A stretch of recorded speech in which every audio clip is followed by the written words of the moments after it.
everyone! Hi interwebs! Welcome to the first TARDIstyle podcast. I'm Lee. Joining me we have the following two amazing people. Hello internet, my name is Veronica. Veronica's fine, you don't have to add the r. And I'm Carson Summers-Pelkey. You can just call me Carson. that's much simpler. The three of us and two other people who couldn't stay have just watched Rose, as you know by the title of this. And we're going to talk about some things that from the episode. So the first thing I want to bring up is wondering why Nine is so reluctant to have Rose around him. Like, from the beginning, he's like, no, go away, leave me. So what do you guys think about that? Well, I've been watching a lot of classic Doctor Who over the summer, and I was just thinking maybe perhaps he's realized that having a companion around isn't always great because for some companions it ends up being, their death. Yeah. So maybe he's trying to avoid that for once, seeing how this is a new start for him and having the new regeneration and all, being like, oh, okay, maybe if I do this right, maybe if I don't bring anyone along, maybe things would be okay. Yeah. I don't have to have any more deaths on my conscience. Yeah, because he has quite a few right now because he just came from the Time War. Yes. All that kind of stuff. So does that happen in between, 8 and 9, or is that... Oh, that's the whole thing about the stuff with the 50th. How they have the John Hurt character. Oh, okay. He's like For John Hurt. he's like 8.5 or something because I don't want to have David Tennant become 11 and everything like that because just mess up my whole universe. Sorry, Carson. Carson, what are you No gonna say? problem. So, in the beginning of the episode, you can see Ninth notice himself in the mirror for the first time, and he mentions his weird ears, which means he most likely just regenerated. Yeah. My first thought and theory on it was that he wasn't comfortable with himself enough to have a new companion because he was still so new with himself. Yeah, because his personality and stuff changes. Yeah. Exactly. So, and it might tie into the fact that he didn't want to endanger other people, especially with the fact that he didn't know what kind of man he would be, whether he would be the kind to get people killed or not. Yeah. So the second thing I want to bring up, do you guys have anything? I have one question. Yeah, shoot. I know I've seen a lot of Doctor Who, but I guess I don't know so much about the continuity and stuff. Does he retain memories of his past life? Yes, he does. That would be very inconvenient if he didn't. Yeah. The thing I wanted to bring up is Doctor Who plays on a lot of very primal fears, especially like the dark we see later, and other things that I won't spoiler for you. But one of those things is a bunch of common objects. Like they have Dolls. When the angels come up. I'm sorry. Dolls in this case of Rose. Yeah, and later in an 11th Doctor episode, they have the dolls and night terrors. No, But this with the mannequins, they just are they? I think they're definitely trying to scare us of everything. So is there any? This is the first time we're doing this. Is there any comments you guys have on that? Carson, you want to start? Sure. Well, I think part of the thing that makes people interested in Doctor Who is it does play on those primal fears, but also gives us many characters who then go against and inspire hope against these fears. One of the largest selling points is the action-adventure thing. Mm-hmm. And I don't think that really works without having those underlying themes that can carry out through the entire series, such as playing on human fears of the dark, things coming to life, not being able to trust anything. Yeah, and later when we see the silence and things like that, it plays on memory and how we can never really be sure what happened, what hasn't, and what we forgot. Exactly. The next thing I thought of was the idea of the world, well, I guess the universe, revolving around the Doctor. He says to Rose, so the world revolves around you, and then they talk, and then Rose is like, so the world revolves around you, and he's like, yeah, pretty much.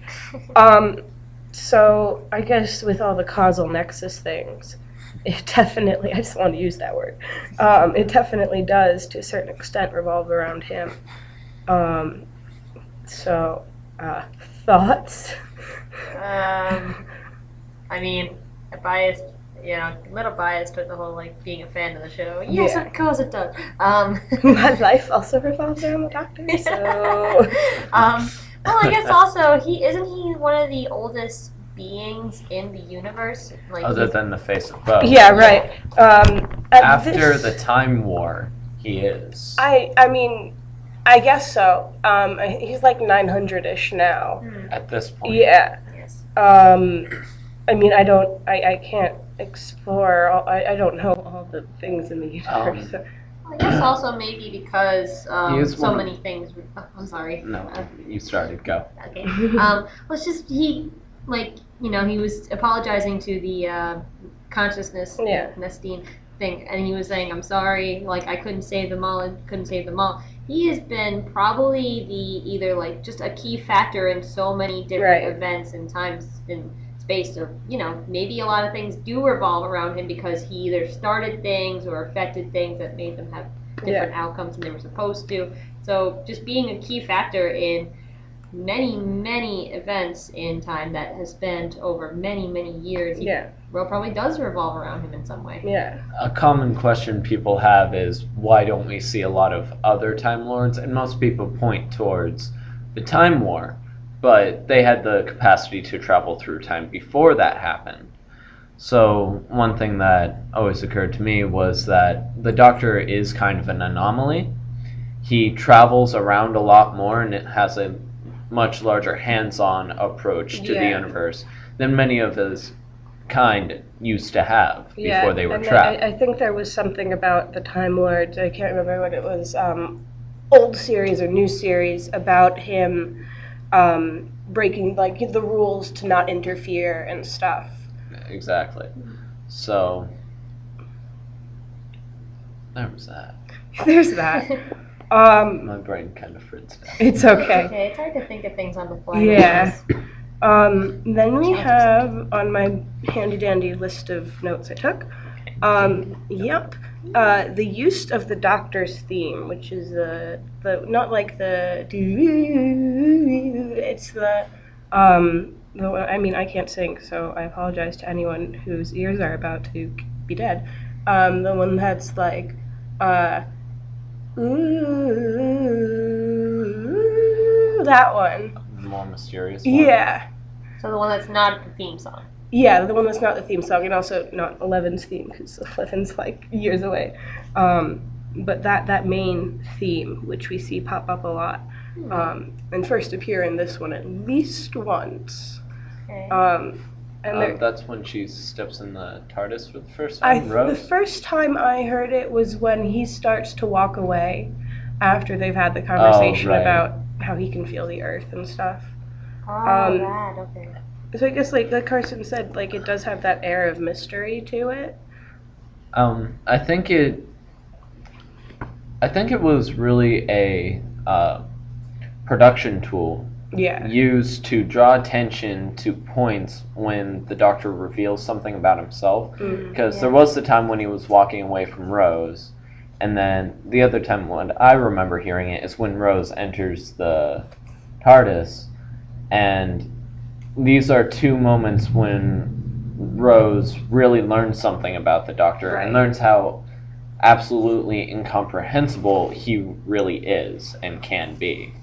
And go ahead. I was just saying, to sort of catch on to what you're saying, so you're saying that music is sort of like a sound cue to let the audience know, hey, this is important, you should listen. Yeah. Yeah. I mean, we don't always consciously realize that it is, that we can hear it, but, I mean, we obviously hear it, even though we may not be like, oh, yeah.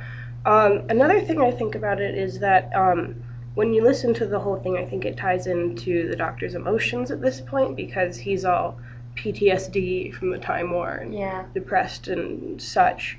So I think that specific music and the intervals and whatever between the notes definitely, you can definitely feel that. Helps you empathize with him as a character. it evokes those same emotions in you as he's supposed to be feeling. Anything else? I'd like to comment that was brought up before the podcast while we just finished watching the episode. Yeah, that was next on my thing as well, I think. Oh. Carson's jumping the gun. Sorry. Or he's suddenly psychic. Yes, Carson's psychic, or reading upside down. That he did, we think, it could be wrong, that he has just regenerated when we first see him and stuff. Like, it's not like he's been 9 for about a lot of time before he meets Rose. Because he does come into the flat and is like, oh, I have ears, and they're huge. Yeah, like we mentioned before. And then, so there, and and I mean, I think I saw the post about this on Tumblr, and have definitely accepted it as my headcanon, that in between leaving Rose for the first time after the whole episode is over, well, not quite over because, but leaving after that, and then he comes back to say, oh, did I tell you that this box travels in time and space as well? I think in between that, and people tend to agree with me that he had a bunch of adventures, and Like the one about the assassination of JFK. Kennedy, yeah. Like that, just pretty much how he could be in all those places at once. Like the pictures that Clive was showing. Yeah, the pictures that Clive gets, they would have had to have been taken, if he had just regenerated, would have had to be taken while he's voyaging without Rose. Which to Rose was a total of 30 seconds. Right. Yep. But as we know, it could have been 100 years to the Doctor. Well, it couldn't, because later on he says that he's 907, so maybe it was like 3 years or something. Well, I just meant as theoretically, it could be any theory, number of years. And he actually hasn't said he's 900 yet, so you're right. All the wibbly wobbly jamma All of the wibbly wobbly. Is there any? I think that... Yeah, sorry. No, I was just going to ask if there was anything else.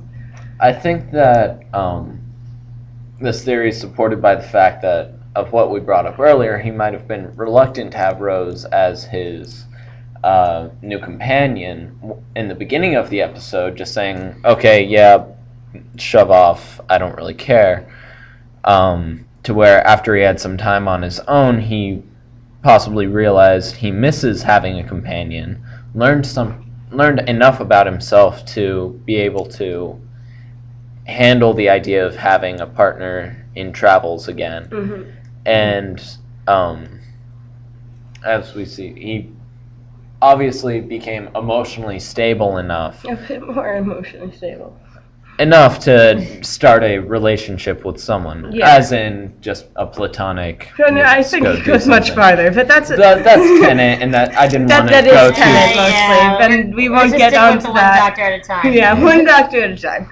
Yeah. Just saying. Can I made me also cry. add something? Yeah, to that? definitely. Well, I think also while he was on those adventures by himself, maybe if possibly he had someone like at the time period like help him out instead of being like an actual legit companion. Maybe it's like, oh well, I seem to get into danger. Sometimes it's nice to have someone. I don't know, like because without Rose there, Mickey didn't do anything. I don't really get what you're saying. Oh, yeah, it's confusing. Without Rose helping him with the Nestine consciousness, he would have been dead. He would have been dead. So he's like, okay, well, he went on those adventures.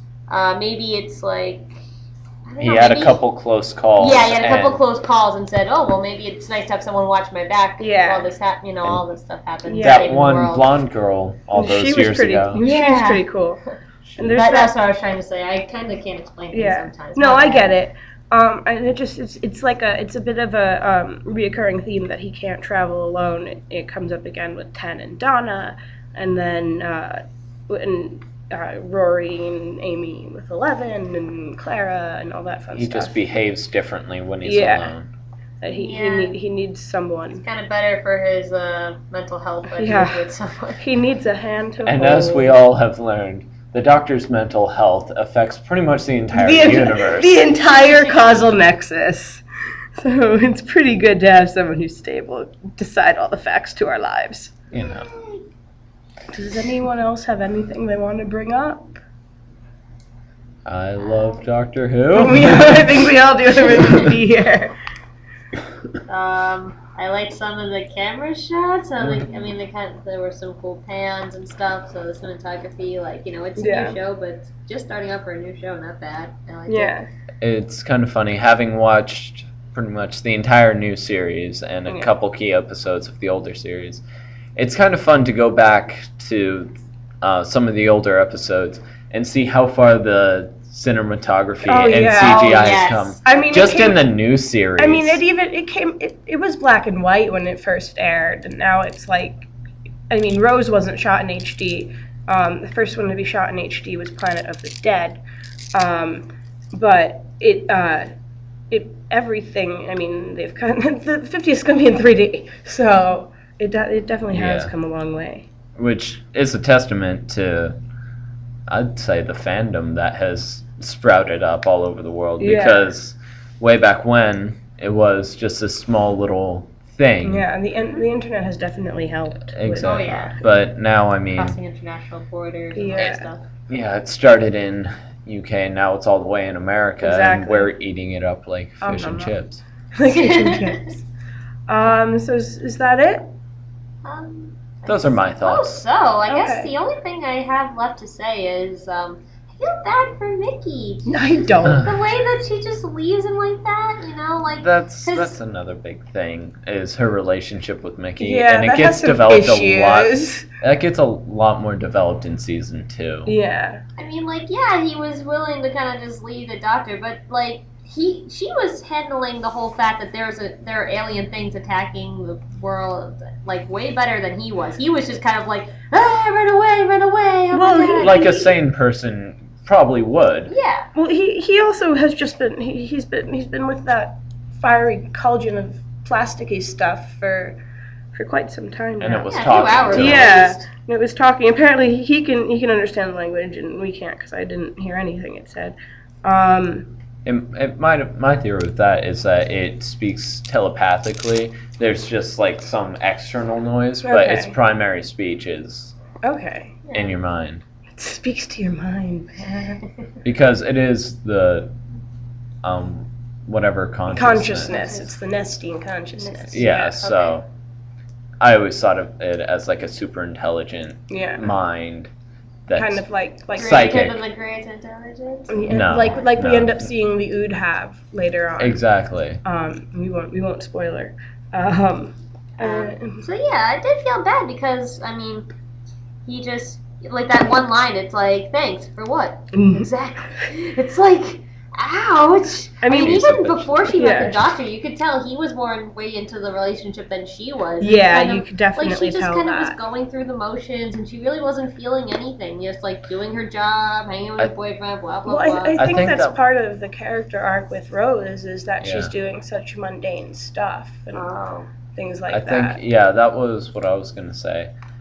Basically, it's that it's really, at least in the beginning, season 1, Mickey really is just a supporting character for Rose. Mm-hmm. He develops into more later on in the series. Oh yeah, eventually he has to travel at 10. Yeah, he's invited on the TARDIS now. You can enter.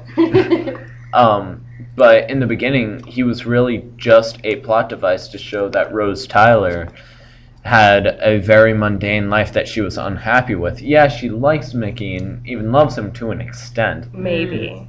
Yeah. That's why I say to an extent. Yeah. I wouldn't say she's in love with him, but she has feelings for him. But she's just not happy with her entire life. She longs for something more. Yeah, that Mickey can't give her. Which is also relatable, because I think a lot of us do that, wanting our lives to be. And so she just settles. Yeah. She settled for her life for the longest time. Yeah. And then here's this man that can give her everything she ever wanted and anything she could ever dream of. Right.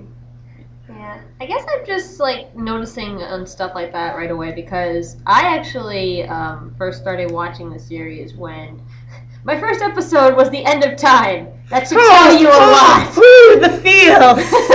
Right in the feels. Right? And it's the first companion I saw was with Donna. Oh, Wilf. Yeah, her grandfather.